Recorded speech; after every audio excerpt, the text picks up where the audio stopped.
تذکرہ، جس کا ذکر اللہ رب العزت نے بلند کیا ہو، اس کے ذکر سے، اس کی شان سے کون آدمی روک سکتا ہے؟ جس کا ذکر اللہ رب العزت نے وعدہ فرمایا ہے وَرَفَعْنَا لَكَ ذِكْرَكَ، اے نبی، اے میرے محبوب، ہم نے آپ کا ذکر بہت بلند کیا ہے۔ اور کیسا بلند کیا ہے؟ ایسا بلند کیا ہے کہ 1450 سال ہو گئے، یا آپ کہیے 1500 سال ہو گئے، ایک لمحے کے لیے محمد الرسول اللہ کی صدا سے یہ دنیا کبھی خالی نہیں ہوئی۔ اور وہ صدا ہے اللہ اور رسول کی صدا اور ذکر اذان کی صورت میں۔ اللہ رب العزت نے وعدہ فرمایا ہے، مکے میں اللہ کے رسول صلی اللہ علیہ وسلم جب دعوت و تبلیغ کی محنت کر رہے تھے تو اس وقت بھی قریش کے سردار، مکے کے سردار، چودھری یہ چاہ رہے تھے کہ محمد رسول اللہ کے قریب کوئی نہ جائے، ان کا نام کوئی نہ لے، ان کو سب بھول جائے۔ ابو لہب الگ محنت کر رہا تھا، ابو جہل الگ محنت کر رہا تھا، عتبہ اور شیبہ الگ محنت کر رہے تھے، امیہ ابن خلف الگ محنت کر رہا تھا، الگ الگ لوگ محنت کر رہے تھے کہ اللہ کے رسول کا ذکر، تذکرہ، شان، ان کا نام، ان کی شہرت مکے سے آگے بڑھنے نہ پائے۔ لیکن آج رسول اللہ کے نام کو مٹانے والے ابو لہب ہو، ابو جہل ہو، عتبہ ہو، شیبہ ہو، امیہ ابن خلف ہو، دنیا کا کون انسان جانتا ہے؟ اگر ان کا تذکرہ بھی ہوتا ہے تو لعنت بھیجی جاتی ہے، لیکن دنیا کا کون سا ایسا کونا ہے اور دنیا کا کون سا ایسا گوشہ ہے جہاں اذان نہ ہوتی ہو اور اشہد ان محمد رسول اللہ کی صدا بلند نہ ہوتی ہو؟ وہ روکنے والے چلے گئے، مٹانے والے مٹ گئے، ختم کرنے والے ختم ہو گئے، لیکن ایک ہی نام 1450 سال اور 1500 سال سے جس کا ذکر بلند ہے، وہ ایک ہی نام ہے محمد، محمد، محمد، اور قیامت تک رہے گا یہ نام، قیامت تک رہے گا۔ اور قیامت تک صرف نہیں رہے گا، قیامت کے بعد تو اصل کام اور عظمت شروع ہوگی۔ ہم لوگ تذکرہ سنتے ہیں نا بھائی، اللہ کے رسول کا نام ہی ایسا ہے جب ایک ایمان والا لیتا ہے تو منہ میں مزہ آ جاتا ہے۔ نام ہی ایسا ہے محمد۔ محمد کا معنی ہوتا ہے تعریف کیا جانے والا، محمد۔ اور یہ ریکارڈ بھی آ رہا ہے، ورلڈ ریکارڈ کے سب سے زیادہ جو نام رکھا جا رہا ہے محمد رکھا جا رہا ہے۔ کہاں؟ جرمن اور فرانس میں۔ جرمن اور فرانس میں جو بھی نیا مسلمان ہو رہا اپنا نام محمد رکھ رہا ہے، چونکہ اللہ رب العزت کے بارگاہ میں اللہ رب العزت سے ملاقات کے لیے پیارے آقا محمد رسول اللہ صلی اللہ علیہ وسلم تشریف لے گئے، اور وہاں تک گئے جہاں تک فرشتوں کی رسائی نہیں ہے۔ تمام فرشتوں کے سردار جبرائیل علیہ السلام بھی کہنے لگے انا لا اتجاوز هذا الحد لكي لا تحترق اجنحتي، اے نبی، اے محمد، اے پیارے آقا، اے امام الانبیاء، اب میری بساط، میری حیثیت اور اوقات نہیں ہے کہ میں یہاں سے ایک قدم آگے بڑھاؤں۔ اگر میں یہاں سے ایک قدم آگے بڑھاؤں گا میرے پر جل جائیں گے، میں جل جاؤں گا۔ اب میرے یہاں اوقات نہیں ہے، اب یہاں سے آپ بذات خود تنہا اپنے محبوب اللہ رب العزت کے پاس تشریف لے جائے، اب میں یہاں سے آگے نہیں بڑھ سکتا ہوں۔ مقام سدرہ کے پاس سے اللہ کے رسول تنہا اللہ رب العزت کے پاس گئے، نیاز ہوئے، باتیں ہوئی۔ اللہ کے رسول صلی اللہ علیہ وسلم نے ایک بات عرض کی، یا اللہ انك علنت لداود الحديد وسخرت لسليمان الرياح واحييت لعيسى الموتى وكلمت لموسى۔ اے اللہ، تو نے عیسیٰ علیہ السلام کو یہ طاقت عطا فرمائی کہ ایک پھونک سے وہ مردوں کو زندہ کر دیتے تھے۔ تو نے داؤد علیہ السلام کو یہ طاقت دی کہ وہ لوہے کو نرم کر دیتے تھے۔ تو نے موسیٰ علیہ السلام سے ایک بات کی، موسیٰ کا نام کلیم اللہ ہو گیا۔ تو نے سلیمان علیہ السلام کے لیے ہواؤں کو مسخر کر دیا، وہ سیکنڈوں میں یا لمحوں میں جہاں چاہتے سفر کر لیتے۔ فما جعلت لی، اے اللہ تو نے میرے لیے کیا مقرر کیا ہے، مجھے کیا عطا فرمایا ہے؟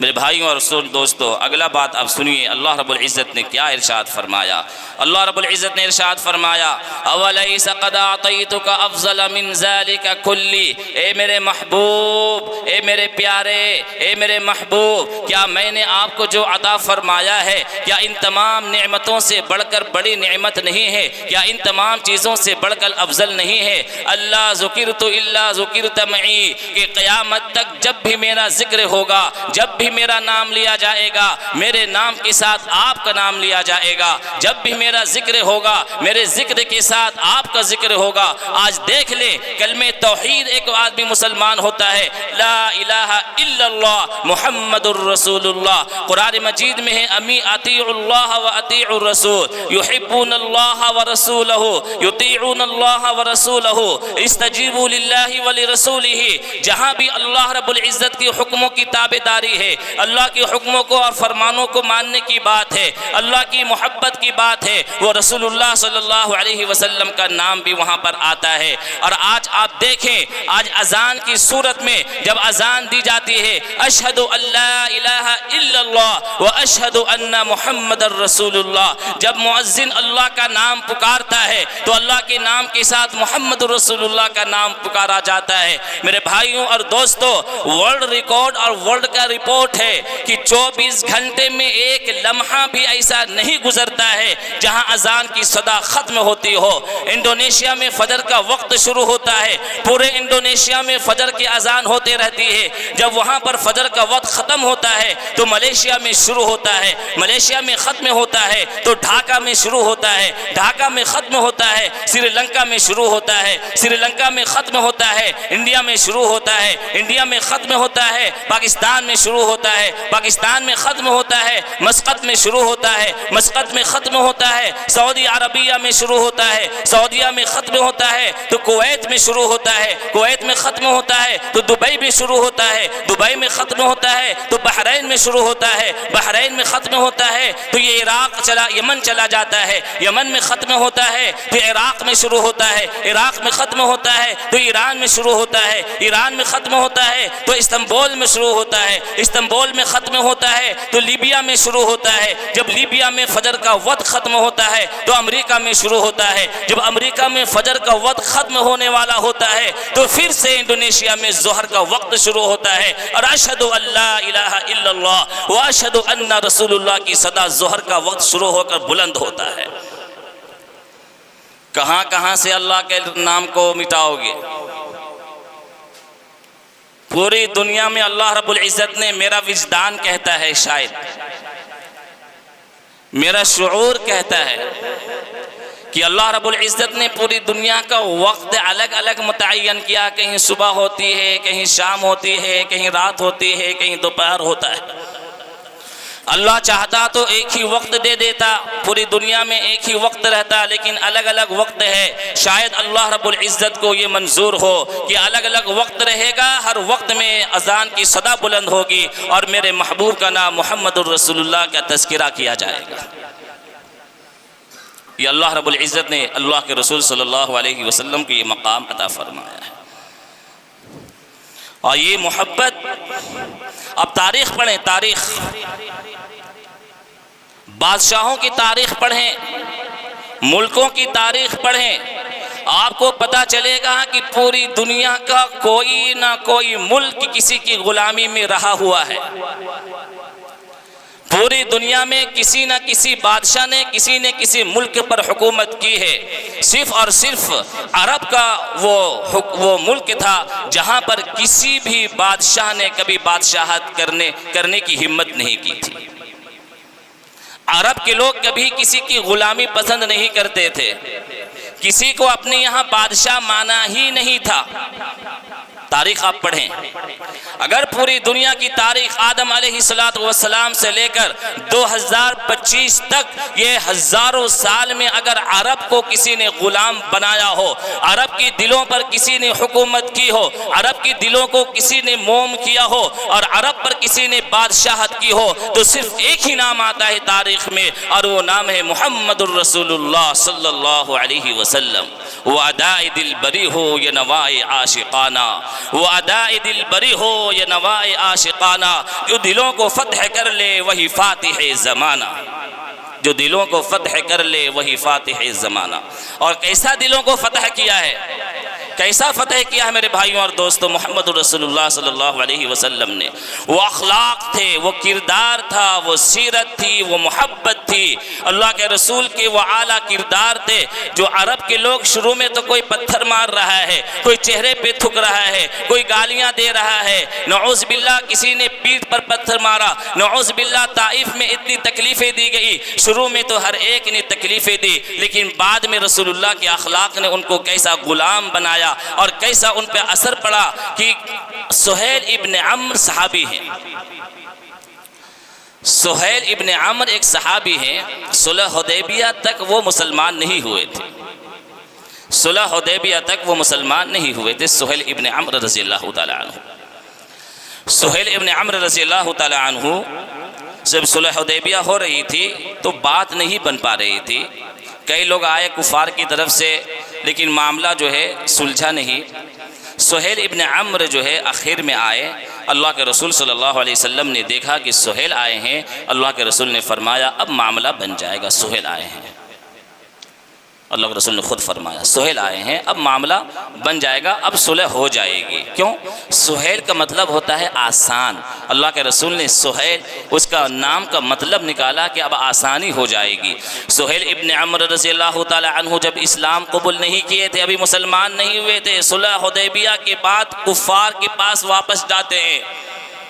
مکے واپس جاتے ہیں۔ طبقات ابن سعد بڑی کتاب ہے تاریخ کی، سیرت کی بڑی کتاب، تاریخ کی بڑی کتاب، السیر اعلام النبلاء، اس کتابوں میں لکھا ہوا ہے سہیل ابن عمرو رضی اللہ تعالی عنہ جو صلح حدیبیہ تک مسلمان نہیں ہوئے تھے، مکے میں گئے، سرداران قریش کو جمع کیا اور جو بات اور جو تقریر جو خطبہ انہوں نے دیا، میرے بھائیوں اور دوستوں اس خطبے سے پتہ چلتا ہے کہ محمد الرسول اللہ صلی اللہ علیہ وسلم کی عزت اور محبت کتنی تھی اور صحابہ کی دلوں میں ان کا مقام کتنا تھا۔ سہیل ابن عمرو نے کہا واللہ لقد وفدت علی الملوک ووفدت علی قیصر والقصر والنجاشی واللہ لا ما رأیت ملکا يعظمه مثل ما يعظم اصحاب محمد محمدا۔ خدا پاک کی قسم، عرب کے لوگ پہلے بھی واللہ قسم بہت کھاتے تھے۔ اس آدمی نے سہیل ابن عمرو نے جو مسلمان نہیں ہوئے تھے، مکے کے سرداروں کو جمع کیا اور تمام سرداروں کو جمع کرنے کے بعد جو بات ارشاد فرمائی وہ بات آپ سنیے۔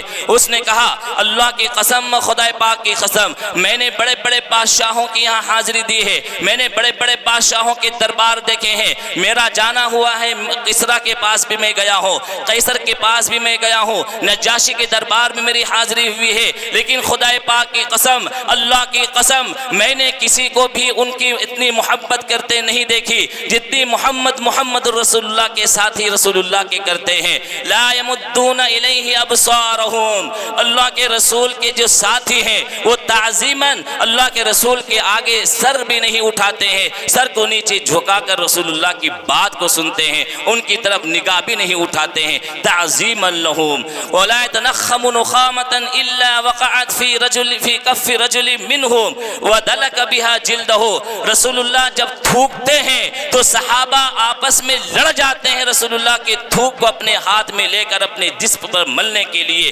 رسول اللہ جب وضو کرتے ہیں وَإِذَا تَوَضَّأَ يَقْتَتِلُونَ عَلَىٰ وُضُوئِهِ، جب رسول اللہ وضو فرماتے ہیں تو صحابہ ان کے وضو کو پانی لینے کے لیے آپس میں ایسا لڑتے ہیں گویا کی لڑائی ہو جائے گی۔ جب رسول اللہ بات کرتے ہیں خفضوا اصواتهم عنده، اپنی باتوں اپنی نگاہوں کو وہ لوگ اپنی آواز کو وہ لوگ بالکل پست کر دیتے ہیں، اور رسول اللہ کی بات جب ہوتی ہے تو گویا کی یہاں سناٹا چھایا ہوا ہے اور لوگوں کے سروں پر پرندے بیٹھے ہیں، نہ کوئی حرکت کرتا ہے، نہ کوئی آواز نکالتا ہے، نہ کوئی نگاہ اٹھاتا ہے۔ یہ تعظیم رسول اللہ کے ساتھی رسول اللہ صلی اللہ علیہ وسلم کے ساتھ کرتے ہیں۔ اور وہ ساتھی کون تھے اور وہ صحابہ کون تھے؟ جو 1400-1500 صحابہ صلح حدیبیہ کے موقع پر گئے ہیں اور جو اس قدر تعظیم کر رہے ہیں کہ رسول اللہ کا وضو کا پانی زمین پر نہیں گرنے دے رہے بلکہ اپنے ہاتھوں سے لے کر آپس میں لڑائی کر رہے ہیں کہ یہ پانی میں اپنے جسم پر ملوں گا۔ یہ محبت کیسے آئی؟ یہ محبت کس نے بھری اور یہ محبت کرنے والے لوگ کون ہیں؟ وہی لوگ ہیں جس نے کبھی گالیاں دی تھی، وہی لوگ ہیں جس نے کبھی بددین کہا تھا، وہی لوگ ہیں جس نے کبھی بے دین کہا تھا، وہی لوگ ہیں جنہوں نے کبھی جسم پر پتھر چلائے تھے، وہی لوگ ہیں جنہوں نے اللہ کے رسول کی بیٹی کو حمل سے تھی زینب رضی اللہ تعالی عنہ، پیٹ میں پیر مار کر حمل کو ضائع کر دیا تھا، وہی لوگ ہیں جنہوں نے رسول اللہ کا بائیکاٹ کیا تھا، 3 سال تک کھانے اور پینے سے محروم کیا تھا۔ یہ وہ لوگ رسول اللہ کے اخلاق کو دیکھ کر آج اس قدر فریفتہ اور عاشق اور دیوانہ ہیں کہ ایک اشارہ ملتے ہی اپنی جان کی بازی لگا رہے ہیں۔ آگے رسول اللہ نے جادو کر دیا کیا کیا آخر محمد رسول اللہ صلی اللہ علیہ وسلم نے؟ سنیے خبیب ابن زید رضی اللہ تعالیٰ عنہ کے بارے میں۔ حضرت خبیب ابن زید رضی اللہ تعالیٰ عنہ ایک صحابی ہیں، مکے سے ایک قبیلہ آتا ہے بنو ازل قارا اللحیان، یہ 3 قبیلے ہیں، اللہ کے رسول کی خدمت میں آتے ہیں اور وہ لوگ کہتے ہیں اے اللہ کے رسول، ہم لوگوں کا قبیلہ مسلمان ہونا چاہتا ہے، آپ کچھ صحابہ کو جو قرآن کے حافظ ہیں ان کو ہمارے ساتھ بھیج دیجئے تاکہ ہمارے قبیلے میں دینی تعلیم کی اشاعت اور ترویج ہو۔ اللہ کے رسول صلی اللہ علیہ وسلم نے 7 صحابہ کو 7 صحابہ کو ان کے ساتھ بھیجا، ان میں خبیب ابن عدی رضی اللہ تعالی عنہ بھی ہے۔ یہ صحابہ جاتے ہیں اور ان لوگوں نے مکے اور مدینے کے درمیان میں دغا بازی کر دھوکہ دے کر 6 کو شہید کر دیا ہے اور خبیب ابن عدی رضی اللہ تعالی عنہ کو گرفتار کر لیا اور گرفتار کر کے مکہ لے کر آئے ہیں۔ اور عامر ابن حارث جو مکہ کا سردار تھا، غزوہ بدر میں اس کو مارا گیا تھا، قتل ہوا تھا، اس کا بدلہ لینے کے لیے خبیب ابن عدی رضی اللہ تعالیٰ عنہ کو گرفتار کر کے مکہ میں لایا گیا ہے۔ پورے مکے میں ایک میلے کی طرح بنایا گیا، بھیڑ لگائی گئی اور خبیب ابن عدی کو ایک سولی پر چڑھانے کے لیے سب لوگوں کو جمع کیا گیا اور خبیب ابن عدی رضی اللہ تعالیٰ عنہ سے پوچھا گیا آخری کوئی خواہش ہو تو بتاؤ۔ انہوں نے آخری خواہش کا اظہار کیا کہ مجھے 2 رکعت نماز پڑھنے دو۔ خبیب ابن عدی رضی اللہ تعالی عنہ نماز کی نیت باندھتے ہیں، نماز پڑھتے ہیں، نماز پڑھنے کے بعد سولی پر چڑھانے کے لیے ان کو پھانسی دینے کے لیے سامنے کیا گیا۔ خبیب ابن عدی سے ایک سردار نے پوچھا اے خبیب، کیا تم یہ چاہتے ہو کہ تمہاری جگہ میں محمد رسول اللہ کو سولی دی جائے اور تم کو چھوڑ دیا جائے؟ میرے بھائیوں اور دوستو، جواب سنیے خبیب ابن عدی کا اور اپنے دلوں پہ گرہ لگائیے اور بتائیے کہ محمد رسول اللہ کی محبت کتنی تھی صحابہ کے دلوں میں۔ خبیب ابن عدی رضی اللہ تعالیٰ عنہ نے کہا خدا پاک کی قسم، اگر رسول اللہ کے قدم میں پیر میں کانٹا بھی چبھے میں اپنی 100 جانوں کو قربان کر دوں گا، لیکن رسول اللہ کے قدم میں کانٹا چبھنے نہیں دوں گا۔ تم سولی کی بات کرتے ہو، میرے 100 جان ہو، میں رسول اللہ کی خدمت میں قربان کرنے کے لیے تیار ہوں۔ یہ سن کر سردار اپنے حق کا بکا رہ جاتے ہیں۔ یہ محبت کس نے سکھائی تھی؟ یہ محبت کس نے دی تھی؟ عبداللہ ابن زید بن عبد رب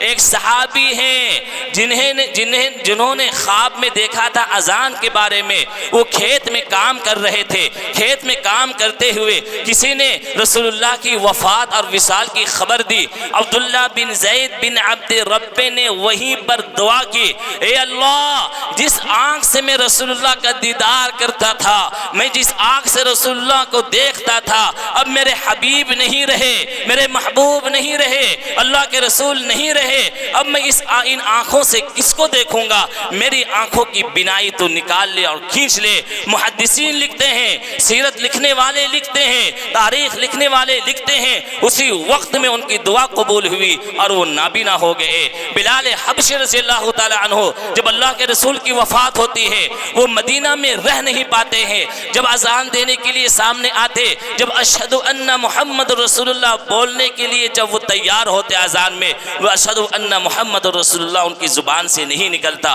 وہ اذان نہیں دے پاتے۔ اس لیے نہیں دے پاتے ہیں کہ جب میں اشہد ان محمد رسول اللہ بولتا تھا، جب میں اذان دیتا تھا، میں اشہد ان محمد رسول اللہ پر پہنچتا تھا، سامنے حجرے سے محمد رسول اللہ سامنے نظر آتے تھے اور نماز کے لیے آتے تھے۔ اب میں اشہد ان محمد رسول اللہ بولوں گا، سامنے سے کوئی آتا ہوا دکھائی نہیں دے گا، میں اذان نہیں دے پاؤں گا۔ وہ شام چلے گئے اور جب ان کی وفات کا وقت قریب آیا، ان کے گھر میں ان کی بیوی کہنے لگی واہ کربا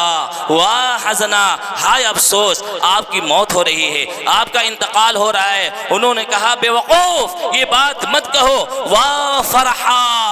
واہ فرحا غدن القى الاحبہ محمدا وحزبا، ارے مجھے تو سب سے بڑی خوشی ہو رہی ہے، مجھے تو بہت زیادہ خوشی ہو رہی ہے، میں انتقال کروں گا، میری روح نکلے گی اور روح نکلنے کے بعد اپنے محبوب محمد الرسول اللہ سے ملاقات کا شرف حاصل ہوگا، صحابہ سے ملوں گا۔ یہ تو میرے خوشی کا وقت ہے، یہ خوشی کس نے دی تھی؟ صحابہ کی خوشی کہاں سے آئی تھی؟ میرے بھائیوں اور دوستو، احنف ابن قیس رضی اللہ تعالی عنہ کے بارے میں آتا ہے، انہوں نے بھی اللہ کے رسول صلی اللہ علیہ وسلم کے وفات کے وقت میں یہ دعا مانگی تھی، اے اللہ اب میری زندگی جس کے لیے قربان ہوتی تھی، میں جس کی مجلس میں بیٹھتا تھا، جس کے یہاں جاتا تھا، جن کو دیکھ کر میں آنکھیں ٹھنڈی کرتا تھا، اب وہی نہیں رہے تو میں زندگی لے کر کیا کروں گا؟ ارے مرد تو مرد ہیں، عورتوں کا حال دیکھیے، عورتوں خنسہ رضی اللہ تعالی عنہ جو عرب کی ایک مشہور شاعرہ ہے، خنسہ رضی اللہ تعالی عنہ مشہور شاعرہ ہے، غزوہ احد میں ان کے بچے، ان کے بیٹے، ان کے شوہر، ان کے باپ، یہ لوگ شہید ہوتے ہیں۔ اللہ کے رسول صلی اللہ علیہ وسلم بھی افسوس کرتے ہیں ان کے گھرانے کے اتنے لوگ شہید ہو گئے ہیں۔ حضرت خنسہ رضی اللہ تعالی عنہ ایک عورت ہے، وہ دوڑتے ہوئی چلی جا رہی ہے، لوگوں نے روکا کہ عورت ذات کہاں جا رہی ہے؟ اپنے بھائی کو دیکھے گی، اپنے شوہر کو دیکھے گی، اپنے بیٹے کو دیکھے گی، اپنے باپ کو دیکھے گی شہید ہوتے ہوئے، اس کا دل پھٹ جائے گا، وہ وہیں پر اس کا جو ہے بے ہوش ہو جائے گی۔ لوگوں نے روکا، اس نے حضرت خنسہ نے فرمایا مجھے روکتے کیوں ہو، مجھے کیوں روک رہے ہو؟ لوگوں نے کہا کہ آپ کے بچے شہید ہو گئے، آپ کے بیٹے شہید ہو گئے، آپ کے باپ شہید ہو گئے، آپ کے بھائی شہید ہو گئے۔ عورت کی زبان سے جو کلمات نکلے ہیں میرے بھائیوں اور دوستوں، دنیا والوں سنو، تو محمد رسول اللہ کا نام کاغذ سے مٹا دو گے، محمد رسول اللہ کا نام بینر سے ہٹا دو گے، محمد رسول اللہ کا نام سرکاری دستاویزات سے ہٹا دو گے، لیکن محمد رسول اللہ کا نام ان مومنوں اور مسلمانوں کے دل سے کہاں سے ہٹاؤ گے، کہاں سے مٹاؤ گے؟ حضرت خنسہ رضی اللہ تعالی عنہ نے ایک ہی بات پوچھی، ارے میرے بیٹے شہید ہو گئے تم مجھے خبر دیتے ہو، میرے بچے شہید ہو گئے مجھے خبر دیتے ہو، میرا باپ شہید ہو گیا مجھے خبر دیتے ہو، میرا شوہر شہید ہو گیا مجھے خبر دیتے ہو، ارے یہ تو بتاؤ محمد رسول اللہ کس حالت میں ہیں، وہ کیسے ہیں؟ لوگوں نے کہا وہ تو ماشاءاللہ بہت اچھے ہیں۔ تو اللہ کے رسول کا دیدار کیا اور کہا کل مصیبت بعدک جلل یا رسول اللہ، اے اللہ کے رسول آپ کا دیدار ہوتا ہے اور ہر پریشانی ختم ہو جاتی ہے اور آسانی میں تبدیل ہو جاتی ہے، میں آپ کے دیدار سے اپنی زندگی کو سہارا دیتی ہوں۔ یہ محبت صحابہ کے اندر کیسے پیدا ہوئی؟ یہ محبت صحابہ کے اندر کہاں سے آئی میرے بھائیوں اور دوستو؟ یہ محبت ایک عاشق، ایک مومن، ایک مسلم کے دل میں ہمیشہ تھی، ہمیشہ ہے اور ہمیشہ رہے گی۔ ایک مسلمان بے نمازی ہو سکتا ہے کسی حالت میں ہو جائے، ایک مسلمان ہو سکتا ہے گناہ میں ملوث ہو جائے، ایک مسلمان ہو سکتا ہے کسی چوری میں گرفتار ہو جائے، ایک مسلمان ہو سکتا ہے قرآن بھول جائے، ایک مسلمان ہو سکتا ہے نماز نہ پڑھے، لیکن میرے بھائیوں اور دوستو اگر اس کے دل میں ادنا درجے کا ایمان بھی ہے تو کبھی بھی وہ رسول اللہ کی گستاخی پسند نہیں کرے گا، کبھی بھی رسول اللہ کی محبت کو لوگوں کے سامنے سر عام جو ہے کھیلتا ہوا پسند نہیں کرے گا۔ یہی وجہ تھی پڑوسی ملک میں ایک شاعر تھا، نشے کی حالت میں تھا، اس کے ہاتھ میں ایک بوتل تھی، اس کے ہاتھ میں ایک جام تھا اور کچھ نوجوان تھے، نوجوان سرفرے قسم کے لوگ تھے، اس شاعر سے مذاق کرنے لگے۔ کسی نے پوچھا علامہ اقبال کے بارے میں آپ کی کیا رائے ہے؟ اس نے کہا شاعر نے ارے وہ میرے پیروں کے دھول کے برابر بھی نہیں ہے۔ کسی نوجوان نے کہا کہ مرزا غالب کے بارے میں کیا کہتے ہیں؟ انہوں نے اس شاعر نے کہا میں تھوک دوں اس تھوک کے برابر بھی مرزا غالب نہیں ہے۔ کسی نے کہا جوش ملیح آبادی کے بارے میں کیا کہتے ہیں؟ اس شاعر نے کہا ارے میں جو بات کرتا ہوں اس بات کے ادنا درجے کا بھی وہ شاعر نہیں ہے۔ یہ کہتے کہتے ایک لڑکے نے، ایک نوجوان نے یہ کہہ دیا محمد رسول اللہ کے بارے میں آپ کی کیا رائے ہے؟ وہ محمد رسول اللہ کی گستاخی کو سننا پسند نہیں کیا، اس کے دل میں کپ کپی طاری ہو گئی، اس کے دل میں حرکت آ گئی، اس کے ہاتھ میں جو بوتل تھی اس بوتل سے نوجوان کے سر میں مارا اور کہا گستاخ، بدتمیز،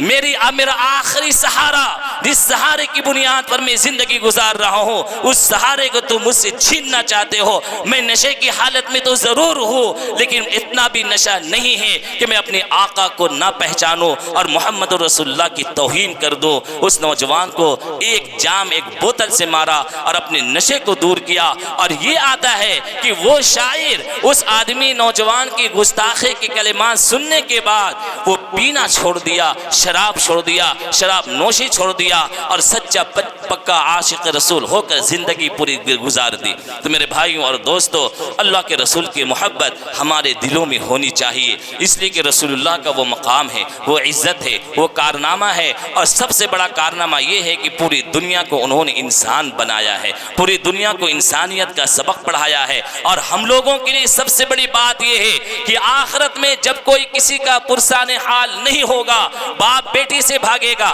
بیٹی ماں سے بھاگے گی، ماں بیٹی سے بھاگے گی، بیٹا باپ سے بھاگے گا، یہاں تک کہ نبی لوگ بھی کسی کی سفارش نہیں کریں گے۔ اس وقت محمد رسول اللہ صلی اللہ علیہ وسلم کی زبان سے صرف ایک ہی کلمہ نکل رہا ہوگا، امتی امتی امتی، اے اللہ میری امت کو بخش دے، اے اللہ میری امت کو جہنم سے بچا کر جنت میں داخلہ نصیب فرما دے، امتی امتی۔ اتنا سجدے میں گرے رہیں گے کہ اللہ رب العزت کو آخر میں کہنا پڑے گا، یا محمد ارفع رأسک سل تعطک، اے محمد اب سر کو اٹھا لو، تم نے اتنی دعا کر دی، میں نے تیری امت کو بخش دیا۔ میرے بھائیوں اور دوستو، وہ محمد رسول اللہ صلی اللہ علیہ وسلم ہے۔ آج سے آپ تہیہ کر لے کہ انشاءاللہ میری زندگی لا ابالی میں گزر رہی تھی، لیکن اب اپنے نبی کی خاطر، اپنے نبی کی شان اور عظمت کی خاطر نماز پڑھوں گا، سنت سے اپنے حلیوں کو سجاؤں گا، سنت سے اپنے چہرے کو سجاؤں گا، اور اللہ کے رسول کی ایک سنت بھی زندگی میں نہیں چھوڑوں گا۔ اگر لوگ گستاخی کرتے ہیں، لوگ توہین کرتے ہیں، اس کا جواب اپنے ہم اعمال سے دیں، اس کا جواب اپنے چہرے سے دے، اس کا جواب اپنے کردار سے دے، اس کا جواب اپنی سیرت سے دے، اس کا جواب ہم لوگ نماز پڑھ کر سنت کو اپنا کر دے کہ دیکھ لوگ دنیا والو، جس نبی کی محبت ہمارے دلوں سے تم ہٹانا چاہتے ہو، آخری دم تک وہ محبت ہمارے دلوں میں رہے گی، اور صرف ہمارے دلوں میں نہیں، ہمارے نسلوں کے دلوں میں وہ محبت رہے گی اور قیامت تک رہے گی۔